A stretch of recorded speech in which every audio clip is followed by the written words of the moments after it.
Salut à tous, cette vidéo ça fait un mois que j'essaye de la tourner. Alors vous allez me dire ça doit être un projet de malade qui t'a demandé énormément de réflexion et du coup c'est pour ça que ça a pris beaucoup de temps. Et pas du tout, c'est juste que j'ai fait une connerie, enfin plutôt une série de conneries et je vais vous expliquer tout ça. Le but de la vidéo c'est de prendre des douilles de fusil de chasse, de les faire fondre et de les transformer en un coupe-papier en forme de mini poignard. Donc déjà je suis allé regarder un peu sur internet si je pouvais pas trouver une image pour m'inspirer de la forme. J'ai trouvé cette image de poignard qui est plutôt sympa, on va faire quelques modifications et le passer en 3D.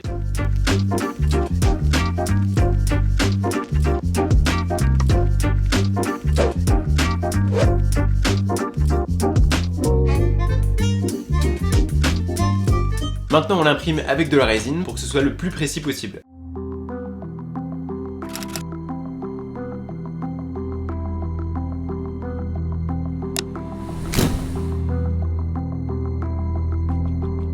Le poignard est sorti de l'imprimante 3D et franchement je trouve que je me suis pas trop mal démerdé pour la modélisation 3D. J'ai appris ça sur internet. Maintenant vous commencez à connaître la suite, on va faire un moule en terre de Delft pour recouvrir tout ça et ensuite couler le métal à l'intérieur.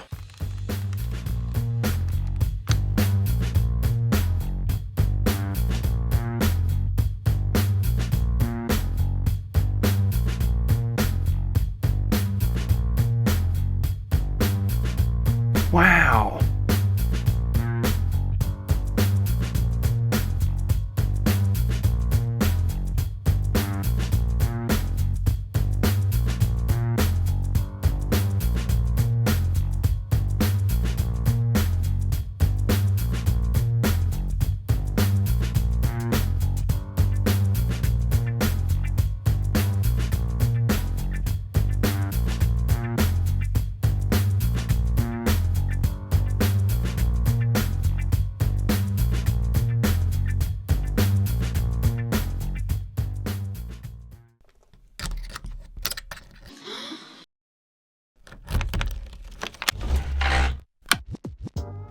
Et clairement c'est au moment de couler le métal que les problèmes ont commencé. Pour ceux qui connaissent pas, ça c'est une forge à induction. Le fonctionnement c'est super simple, si tu mets du métal à l'intérieur de cette bobine, il va se mettre à chauffer jusqu'à fondre. Enfin ça dépend des métaux parce que si tu mets de l'acier par exemple, il va juste rougir. Donc là en l'occurrence j'ai mis mes douilles à l'intérieur du creuset et j'ai commencé à les faire fondre.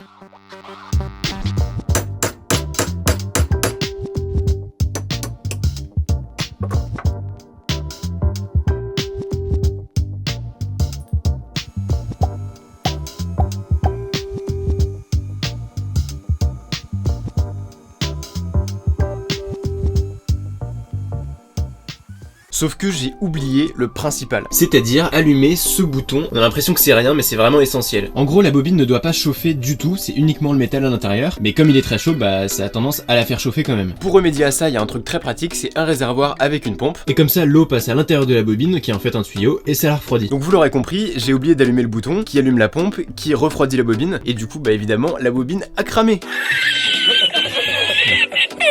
C'est pas très grave, j'ai recommandé du tuyau de cuivre et puis j'ai refait une nouvelle bobine. J'installe la bobine, ça marche parfaitement, donc finalement j'ai pas perdu tant de temps que ça. Mais les galères ne sont pas terminées. En faisant rechauffer le métal, ça a giclé, c'est arrivé dans le ventilateur et ça l'a projeté sur le circuit imprimé.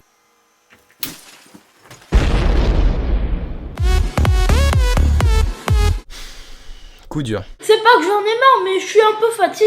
Le problème vient clairement de moi, j'aurais dû mettre une plaque de protection et pas faire cette forge vraiment à la va-vite comme je l'ai fait. D'ailleurs si ça vous intéresse, on en construira une un petit peu mieux faite dans pas très longtemps. Bref, le métal en fusion sur un circuit imprimé, ça fait des légers court-circuits et ça crame tout. J'ai dû identifier les composants qui étaient cramés et en recommander sur AliExpress. On est donc un mois après parce que les trucs qui arrivent de Chine en ce moment mettent un certain temps à arriver. Si vous savez pourquoi, je suis preneur. D'ailleurs c'est pareil, hier ça faisait peut-être un mois que j'étais pas sorti de chez moi, je vais faire les courses et là il y avait personne dans les rues. Je sais pas ce qui se passe en ce moment mais c'est vraiment chelou. Mais qu'est-ce qu'il me raconte là, ce fils de p***? Du coup je fais rapidement une plaque de protection pour pas que ça se reproduise et puis on va pouvoir commencer à couler le métal. Par contre le moule ça fait genre un mois qu'il est dans la cave, je sais pas trop dans quel état il est mais j'espère que ça va marcher dès le premier coup.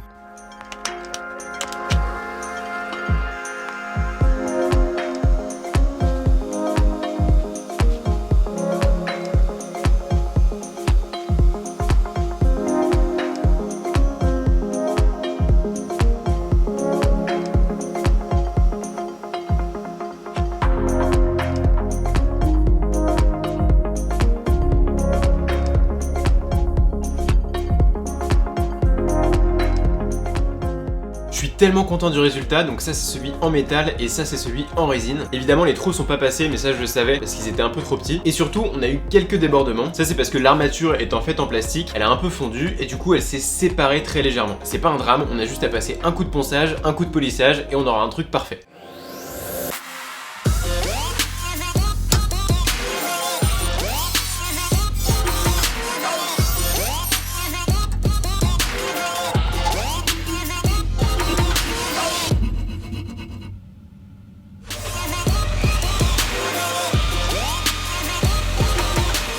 Ça commence vraiment à ressembler à quelque chose. Maintenant on va devoir faire le manche en bois et pour ça j'avoue que j'avais vraiment la flemme de le faire à la main, donc du coup on va utiliser ma machine.